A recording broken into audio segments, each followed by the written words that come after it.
Hello বন্ধুরা, কেমন আছো সবাই? আশা করছি সকলে খুব ভালো আছো আর আমি অনেক অনেক অনেক ভালো আছি। তো আবার একটা নতুন ভিডিও নিয়ে চলে এলাম তোমাদের সাথে শেয়ার করতে। তো নতুন ভিডিওতে সবাইকে তোমাদের ওয়েলকাম জানিয়ে আমি আমার ভিডিওটা শুরু করছি। তো আজকে হচ্ছে রবিবার। রবিবার মানেই সবার বাড়িতে একটু জমিয়ে খাওয়া দাওয়া, ভালো মন্দ রান্না করা। কিন্তু প্রত্যেকটা কয়েকদিন হলো তোমরা জানো যে আমি প্রায় দিনই রবিবার শুধু বলে নয়, প্রায় দিনই আমি দুপুরের লাঞ্চটা তোমাদের সাথে শেয়ার করেছি, দুপুরের দিকে ব্লগটা।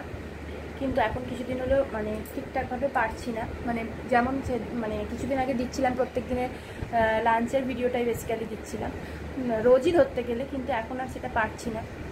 তো আজকে রবিবার, তো আজকেও লাঞ্চের ভিডিও আমি দিইনি, এমনি নর্মালি ভিডিও নিয়ে তোমাদের সাথে শেয়ার করতে এসেছি। আর রবিবার সবার ভালো দিনই যায়, মোটামুটি খারাপ খুব একটা যায় না, যেহেতু বাড়িতে সবার হাজব্যান্ডরা থাকে, রান্নাবান্না হয়। কিন্তু আমার আজকে একদমই ভালো যায়নি বলতে, এক তো সকালবেলাতে গিয়েছিলাম, বরের সাথে বাজার করতে বেরিয়েছিলাম। তো একটা দোকানে গিয়েছিলাম কয়েকটা টুকিটাকি জিনিস কেনার জন্য। তা একটা ব্যাগের মধ্যে আমার সবজি, চাল, মাছ এ সমস্ত ছিল। আর সেই স্টেশনারি দোকানে গিয়েছিলাম কয়েকটা টুকিটাকি জিনিস করতে, সেটা কিনতে।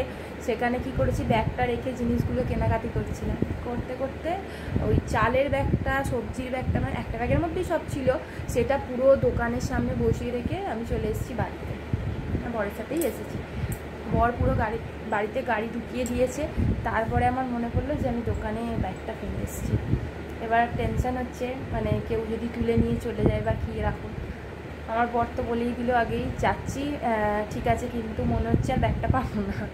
কিন্তু যাই হোক, কপালটা ভালো ছিল, যাই হোক ব্যাগটা পেয়ে গেলাম। বাড়ি এলাম, অনেকটা দেরি হয়ে গেল, লেটও হয়ে গেল। অনেক কিছু কেনাকাটি করার ছিল, আজকে বাজার দোকানও করার ছিল, যেহেতু রবিবার থাকে, অনেক কিছু কেনাকাটি করার থাকে, বর করে দেয়, সেই জন্য দেরি হয়ে গেছে।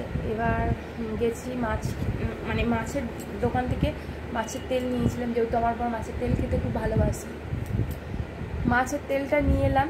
তাকে আমি বারবার, যেহেতু আমি মাছের তেল ভালো করে ঠিক বুঝতে পারি না, কোনটা কি বাদ দিলে তেতোটা কেটে যায়, এটা আমি ঠিক বুঝতে পারি না। তার জন্য আমি মাছের দোকানদারকে বললাম যে ভালো করে বেছে দিন, যেন মাছটার তেল তেতোটা না হয়।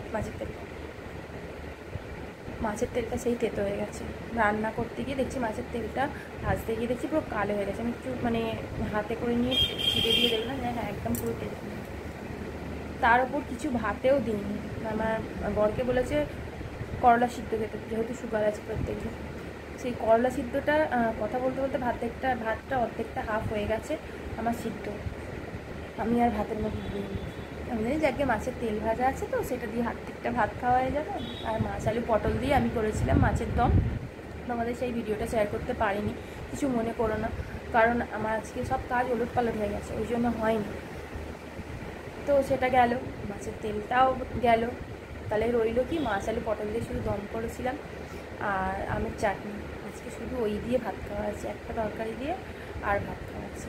ভাত খেয়ে জাস্ট স্নান করে নিয়েছিলাম, বাসন টাসন মেজে রান্নাঘর পরিষ্কার করে সমস্ত কাজ কমপ্লিট করে ওপরে এলাম নিচে, যেহেতু আমার মেয়ে আর বর ঘুমাচ্ছি।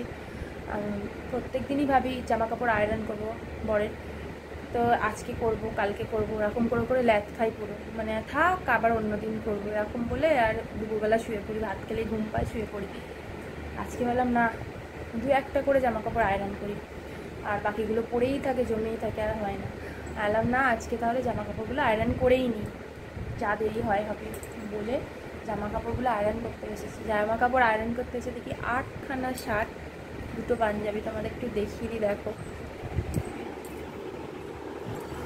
এই যে এখানে সব একদম গুছিয়ে সুন্দর করে রাখা আছে। এই দেখো, এখানে 2টো পাঞ্জাবি, একটা ফুল পাঞ্জাবি, একটা হাফ পাঞ্জাবি, সব এই সমস্ত। এই যে আয়রনটাও এখনও বিছানার মধ্যে রয়েছে।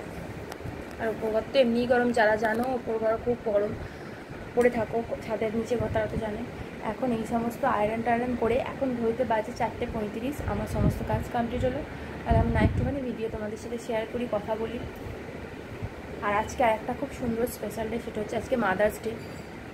আমি শুধু আমার মাকেই হ্যাপি মাদার্স ডে জানাবো না, আমার মায়ের বয়সী যে সমস্ত মায়েরা আছেন তাদের সবাইকেও আমি জানাচ্ছি আমার তরফ থেকে হ্যাপি মাদার্স ডে। সব মায়েরা সুস্থ থাকুন, ভালো থাকুন। আর কি বলবো, সন্তানদের ভালো রাখুন। আর মায়েদের কাছে সন্তান সবসময় ছোট হয়, আর মা তো মাই হয় না। মা মানে কি বলবো, মায়ের মতো আর কেউ হয় না, বা সন্তানরা যতই অন্যায় করুক যাই করুক মায়ের মতো কেউ ভালোবাসাও দেবো না। তো চলো আজকে আমার ভিডিওটা এই পর্যন্তই। যদি ভিডিওটা ভালো লেগে থাকে অবশ্যই লাইক কমেন্ট শেয়ার করে দিতে ভুলো না, আর পেজটা ফলো করে দিতেও ভুলো না। যারা পেজটা ফলো করে দিয়েছে তাদেরকে অনেক অনেক অনেক ধন্যবাদ। আর যারা পেজটা ফলো করোনি এখনও, প্লিজ পেজটা ফলো করে দিও। আর সাথে সাথে আমার ইউটিউব চ্যানেলটাকেও একটু সাবস্ক্রাইব করে দিও। আমার ইউটিউব চ্যানেল হচ্ছে রমিতা ব্লগার 1006। তো চলো আজকের মতো ভিডিওটা এখানেই শেষ করছি। আবার দেখাবে নেক্সট কোনো ভিডিও নিয়ে তোমাদের সাথে। টাটা।